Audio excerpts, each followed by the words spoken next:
आथी पूर्वले जन्म जे पुण्यन साई थियण करे परमेश्वर खे वेनती करण लॻो त हे प्रभु, मां तुंहिंजे शरण आयो आहियां। सॼो संसार तुंहिंजे भरोसे आहे। तूं कुदरत जो करतार आहीं।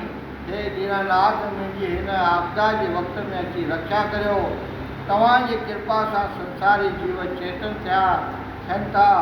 सॼे संसार में तव्हांजो प्रकाश आहे। को बि तव्हांजो पार पाए नथो सघे। जीअं मदारी जे खेल जो पतो पइजी नथो सघे, तीअं तव्हांजे रचना जो अंत को बि पाए नथो सघे। मुंहिंजी तव्हांखे बारंबार नमस्कार आहे। हे हरि, हे अविनाशी, हिन फंदे मां छॾाए मुंहिंजी रक्षा करियो। मां पंहिंजनि कुटुंबनि जे भरोसे रही हेतिरो वक़्तु दुख सताइनि। मूंखे त मौत जो को बि डपु कोन्हे। फ़क़ति हिन ॻाल्हि जो वीचार आहे त संसारी माण्हू ईअं चवंदा त हाथीअ जो दुख श्री नारायण जे शरण वञण सां बि न छुटो। हे दीन दयालु, वधीक छा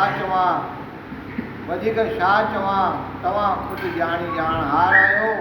हे राजा परिषद, अंतर्यामी परमेश्वर इहो स्तुति ॿुधी हाथीअ खे घणो दुखी ॼाणी हरि अवतार वठी सुदर्शन चक्र हथ में खणी गढ़ ते चढ़ी वैकुंठ मां आयो। जॾहिं हाथीअ ॾिठो त वैकुंठनाथ सुदर्शन चक्र हथ में खणी गढ़ ते चढ़ी मुंहिंजे सहायता लाइ अचे थो, तॾहिं कंवल जो गुल पंहिंजे सूंड सां छिनी मथे करे चवणु लॻो त हे श्याम सुंदर, हे ज्योति स्वरूप, जल्द अची मुंहिंजी ख़बर वठो। टिनि लोकनि जे नाथ हाथीअ जा निमाणा ॿोल ॿुधी सुदर्शन चक्र समेत गढ़ तां लही पेरे प्यादो दौड़ंदो उते आयो। सुदर्शन चक्र सां गिराह खे मारे हाथीअ खे तलाउ मां कढी ॿाहिरि कयो। बोल श्री नारायण भगवान की।